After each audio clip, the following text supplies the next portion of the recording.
Cette semaine à Montréal, on s'est retrouvé tout d'abord avec un premier petit rorqual qui est arrivé dimanche. Il y en a un deuxième qui est arrivé à Montréal mercredi. Et c'est un phénomène absolument inédit parce que jamais dans l'histoire de Montréal, on a documenté la présence de deux baleines en même temps à Montréal.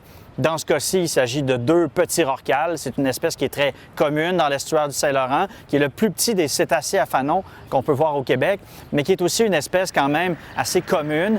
Mais c'est jamais arrivé qu'on en a vu à Montréal, encore moins deux en même temps. Il n'y a pas vraiment de phénomène qui puisse expliquer pourquoi ces deux animaux-là se sont retrouvés en même temps dans le même secteur du fleuve Saint-Laurent, qui est très loin, très loin même de leur habitat naturel, qui se situe normalement à plus de 450 km en aval. Au plus loin, on les verrait en amont sur le Saint-Laurent, dans la région de Tadoussac. Donc clairement, ces animaux-là sont très loin de chez eux, mais la présence de ces deux animaux-là ici est absolument inexplicable pour le moment. Tout ce qu'on sait, c'est qu'il s'agit de deux juvéniles, donc deux jeunes baleineaux qui seraient nés dans les derniers mois. Le plus gros mesurait environ 3,5 mètres. Donc vraiment, on parle de jeunes animaux par rapport aux animaux adultes, des petits rorquals adultes qui peuvent mesurer, eux, jusqu'à 10 mètres. Pour les gens qui ont observé ces petits rorquals-là cette semaine, c'est une situation qui rappelle celle du printemps 2020 où on avait eu une baleine à bosse qui était venue jusqu'à Montréal, qui avait été observée pendant une semaine quand même du côté du Vieux-Port notamment. Elle était donc très loin de chez elle, elle aussi. Malheureusement pour cette baleine-là, ça s'est mal terminé. Elle a été retrouvée morte un peu en aval de Montréal. On ne sait pas précisément pourquoi elle est morte, cette baleine-là, mais chose certaine, elle était elle aussi très loin de chez elle et il y avait peu d'espoir quand même qu'elle puisse retrouver le chemin de son habitat naturel. Il y a plusieurs personnes qui se sont demandé cette semaine qu'est-ce qu'on pourrait faire pour tenter de sauver ces rorquals-là qui sont perdus littéralement, qui ont peu de chances de retrouver par eux-mêmes le chemin de leur habitat naturel.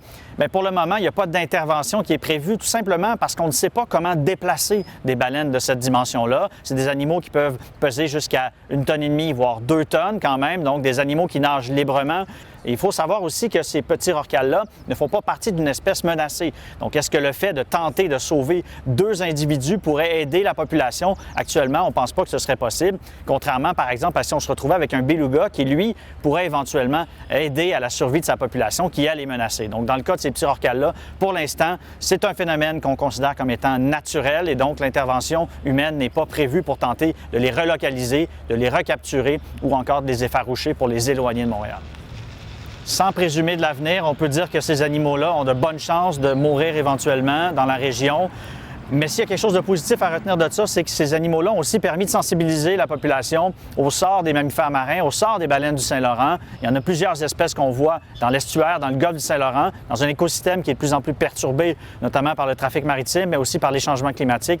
Donc, la présence de ces animaux-là a quand même permis de parler plus largement de l'avenir des mammifères marins au Québec. Donc, d'un point de vue environnemental, d'un point de vue d'éducation, c'est quelque chose quand même d'assez positif.